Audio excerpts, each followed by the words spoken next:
Assalamualaikum warahmatullahi wabarakatuh.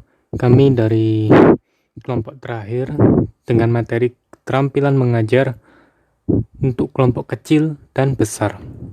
Dalam beranggotakan Muhammad Rijal Fadli dengan NIM 19140-093, Muhammad Alamul Amri 1914122, dan Nawul Aziza dengan NIM 1914129. Keterampilan mengajar kelompok kecil.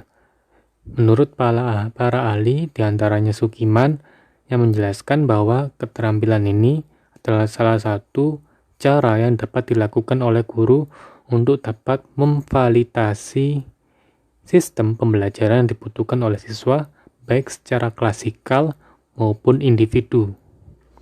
Jadi keterampilan ini memang mengembangkan kemampuan keterampilan seorang guru yang terjadi dalam hubungan interpersonal yang sehat dan akrab antara guru dan siswa maupun siswa dengan siswa, baik dalam kelompok kecil maupun perorangan.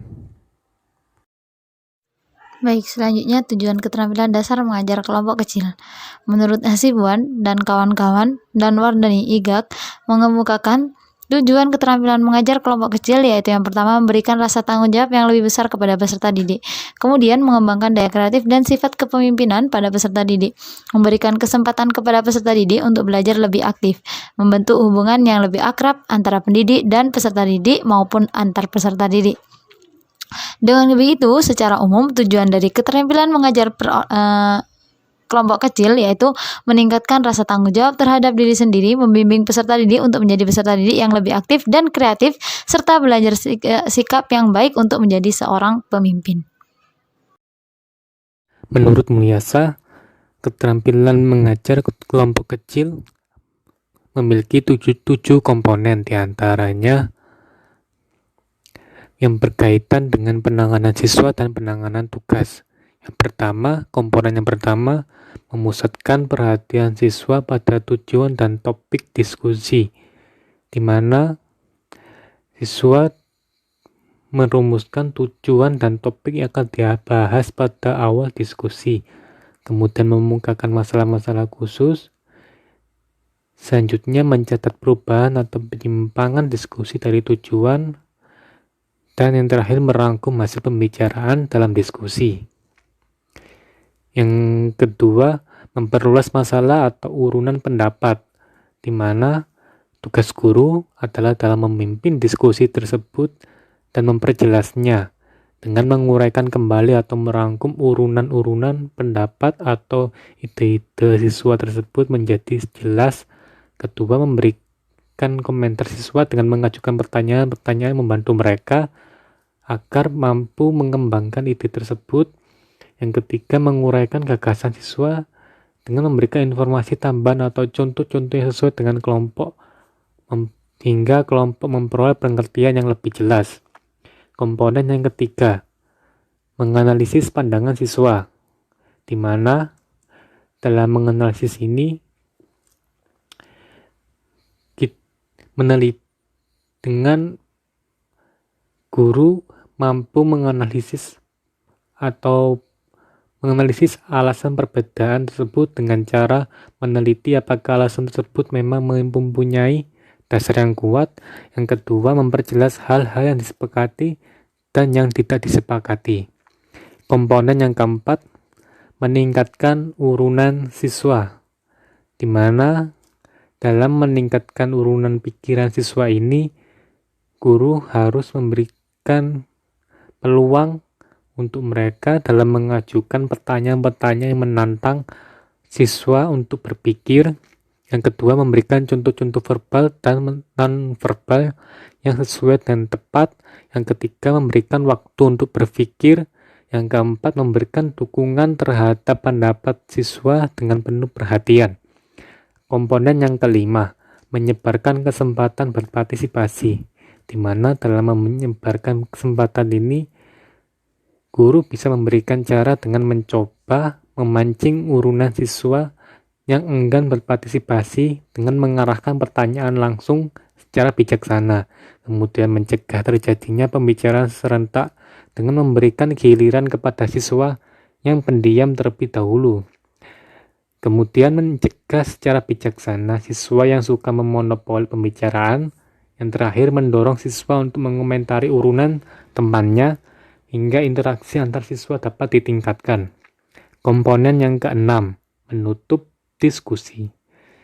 Pada keterampilan akhir ini yang harus dikuasai oleh guru, di mana menutup diskusi ini dapat dilakukan dengan membuat rangkuman hasil diskusi dengan bantuan para siswa. Karena ini menjadi lebih efektif daripada merangkum hanya dibuat oleh guru itu sendiri. Kemudian memberikan gambaran tentang tindak lanjut hasil diskusi ataupun tentang topik diskusi yang akan datang. Dan yang ketiga, mengajak siswa untuk menilai proses maupun hasil diskusi yang telah dicapai. Dan komponen yang ketujuh, hal-hal yang harus diperhatikan, mulai dari mendominasi diskusi hingga siswa tidak diberi kesempatan, membiarkan siswa-siswa tertentu memonopoli diskusi, membiarkan terjadinya penyimpangan dari tujuan diskusi dengan pembicaraan tidak relevan, membiarkan siswa yang akan berpartisipasi tidak memperjelas atau mendukung urunan pikir siswa, dan yang terakhir, gagal mengakhiri diskusi secara efektif. Itulah 7 komponen yang harus diperhatikan oleh guru dalam mengajar keterampilan kelompok kecil. Selanjutnya adalah pola penggunaan atau variasi dalam melaksanakan keterampilan mengajar kelompok kecil. Yang pertama, kelas besar, kemudian kelompok kecil, kemudian kelas besar. Pola ini maksudnya kelas besar yang dimaksudkan adalah pertemuan klasikal atau pertemuan pertama guru sebelum diorganisir tempat duduk anak-anak yang semulanya bebas menjadi sebuah kelompok-kelompok. Jadi untuk bisa teraktualisasi ke dalam kelompok kecil, informasi yang diberikan kepada siswa itu seperti pokok bahasan apa yang dikerjakan, tugas-tugas apa yang akan dikerjakan, lalu langkah-langkah apa yang dalam menyelesaikan tugas, lalu informasi tambahan terkait media atau materi yang perlu diperhatikan agar hati-hati dalam menyelesaikan tugas. Lalu ke kelas besar, di mana kelas besar ini anak-anak kembali ke tempat duduk mereka masing-masing di pertemuan berikutnya atau pertemuan klasikal kembali untuk melaporkan tugas-tugas yang telah mereka kerjakan sebelumnya. Pola yang kedua, pola ini mengenai penjelasan klasikal mengenai pokok-pokok bahasa yang akan dipelajari dengan tugas-tugas dan langkah-langkah dalam melaksanakan tugas. Kemudian siswa diminta untuk bekerja dalam kelompok-kelompok kecil ini untuk mengerjakan tugas-tugas yang diberikan oleh guru. Setelah dibentuk kelompok-kelompok kecil, mereka diminta untuk melaporkan hasil-hasil yang diperoleh dari pengetahuan dalam kelompok kecil. Kemudian dikumpulkan dan dilaporkan tugas-tugas mereka yang semulanya kelompok kecil kembali ke kelompok atau ke pertemuan klasikal dalam kelas besar. Lalu yang pola ketiga, kelas besar, perorangan, kelompok kecil, kelas besar. Pola ini diawali dengan pertemuan klasikal, kemudian dibentuk secara perorangan, di mana guru memberikan penjelasan umum mengenai materi yang akan dipelajari terkait tugas-tugas yang akan dikerjakan oleh siswa. Setelah mengikuti penjelasan umum dari siswa, mereka mengerjakan langsung tugas-tugas yang diberikan oleh guru secara perorangan sendiri-sendiri. Kemudian siswa diminta oleh guru untuk bergabung dalam kelompok kecil untuk membahas hasil yang mereka peroleh secara perorangan untuk didiskusikan bersama dalam kelompok kecil. Kemudian hasil dari itu dilaporkan pada pertemuan berikutnya dalam kelas besar atau pertemuan klasikal. Dan yang terakhir, pola yang keempat, kelas besar perorangan plus perorangan menjadi kelas besar, di mana pola ini dimulai dengan pemberian penjelasan umum kepada siswa mengenai materi yang akan dipelajari, ya di waktu pertemuan klasikal itu terkait tugas-tugas yang dikerjakan oleh siswa. Kemudian siswa diminta bekerja atau menyelesaikan tugas itu secara perorangan yang diberikan oleh guru. Kemudian siswa diminta melaporkannya di kelas secara klasikal. Pada pertemuan berikutnya kelas besar.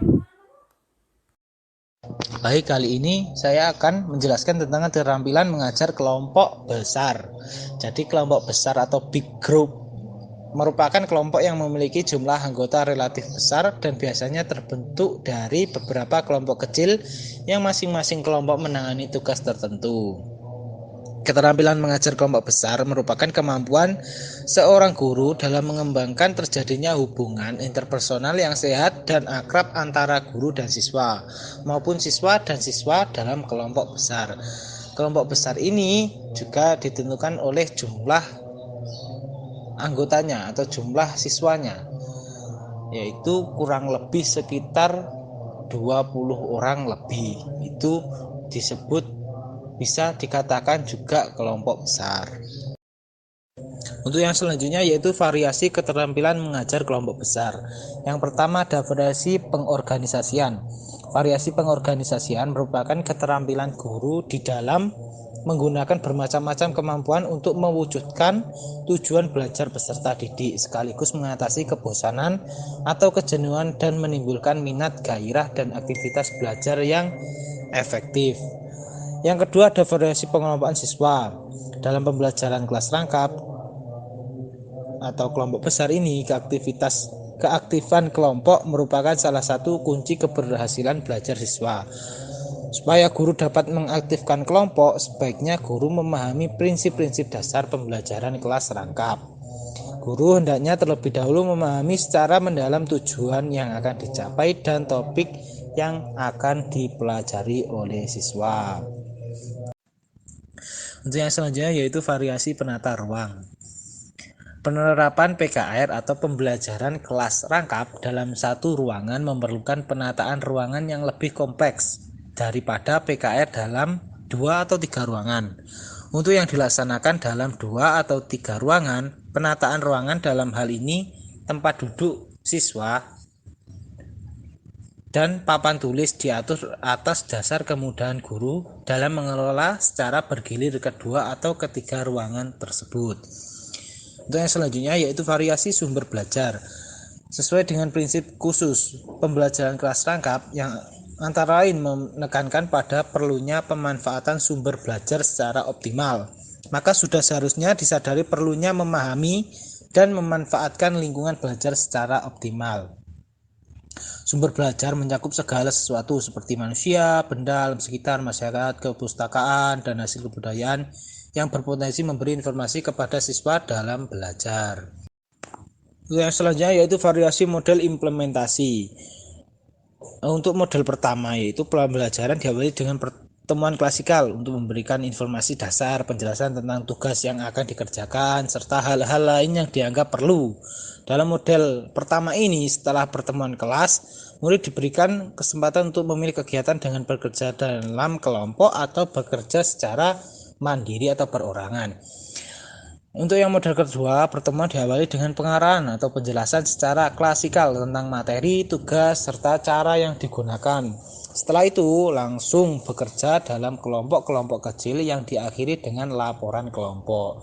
Untuk model yang ketiga, pertemuan diawali dengan penjelasan secara klasikal. Setelah itu, murid langsung bekerja secara perorangan dan kemudian bergabung dalam kelompok-kelompok kecil untuk mengolah hasil yang dicapai dan diakhiri dengan laporan kelompok.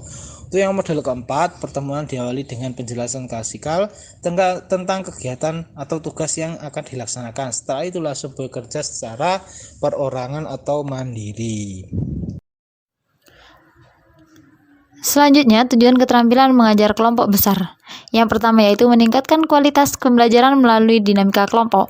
Yang kedua, memberikan kesempatan memecahkan masalah untuk berlatih memecahkan masalah dan cara hidup secara rasional dan demokratis. Yang terakhir yaitu memberi kesempatan kepada siswa untuk mengembangkan sikap sosial dan semangat gotong royong. Dengan itu, secara umum tujuan dari keterampilan mengajar kelompok besar yaitu membimbing peserta didik dalam memecahkan masalah secara demokratis serta meningkatkan sikap saling membantu terhadap sesama.